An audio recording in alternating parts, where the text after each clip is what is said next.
Hey guitar friends, Bob Strom here with All About Guitar Academy. You know, I recently injured myself. Fortunately, it's just a temporary injury and I'll get over it, but it's really caused me to not be able to play the guitar like I normally do. So today, if you are suffering from injuries or going through a similar thing, you'll want to stick around for this video because we're going to talk about ways to continue your guitar journey even when you're injured and have to take a break. And that's coming right up.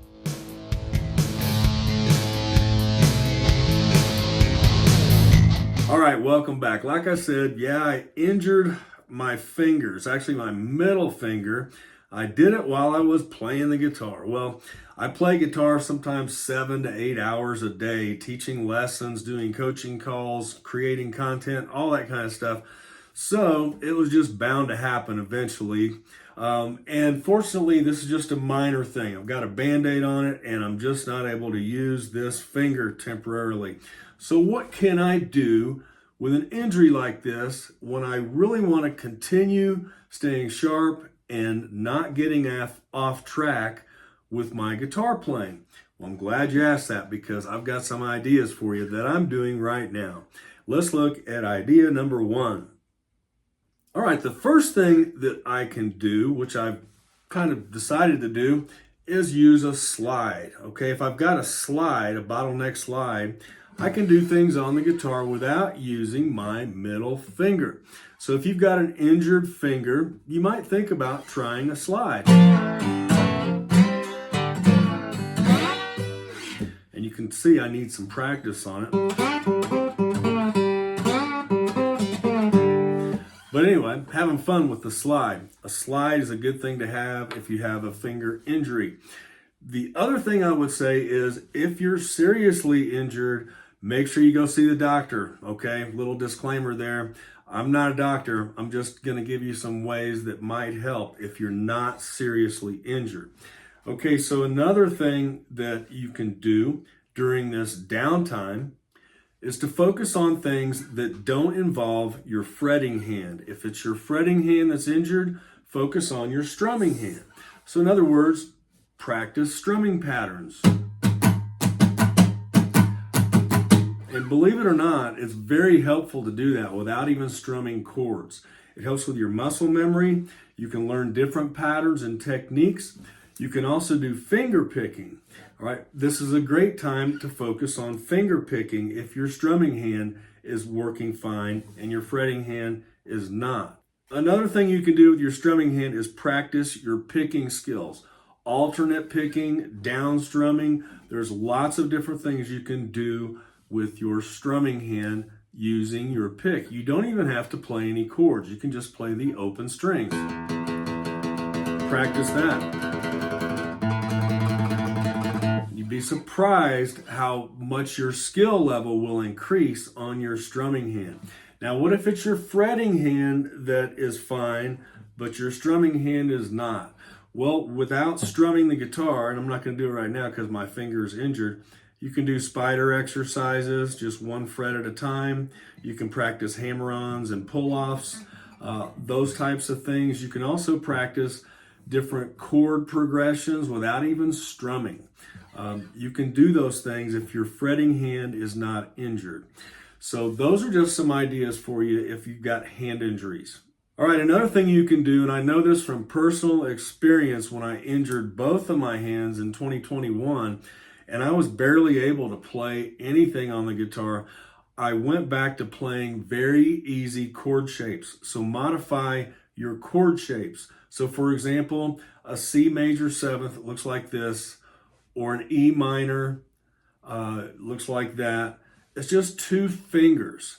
There's so many different chords you can play with just two fingers. And if you're able to use two fingers on your fretting hand, go back to very basic chord shapes. That's actually how I created our famous Fast Track guitar course, was by teaching beginner guitar players how to modify their chord shapes to just start with two finger chord shapes and then work your way up. It works great a lot of times if you have injuries or it's hard for you to play more than two fingers at a time on the fretboard. So anyway, modify your chord shapes. And another thing you can do is use a capo to make your bar, instead of doing bar chords, make your bar anywhere on the fretboard that you want to make it and play easier chord shapes instead of bar chords, things like that. And speaking of chords, we can also focus on power chords, which would be like an A5, just takes one finger. If I want to do a B5, I've got finger 1 and finger 3 that I can play right now. I don't need my middle finger. Just playing those 2 strings there. Power chords are just as easy as they always have been for me to do without my middle finger. So modify your chord shapes. So what if you're injured badly enough to where you can't play the guitar at all? You actually have to take a break, doctor's orders. Well, here's some tips for you on that. This is how you can stay sharp.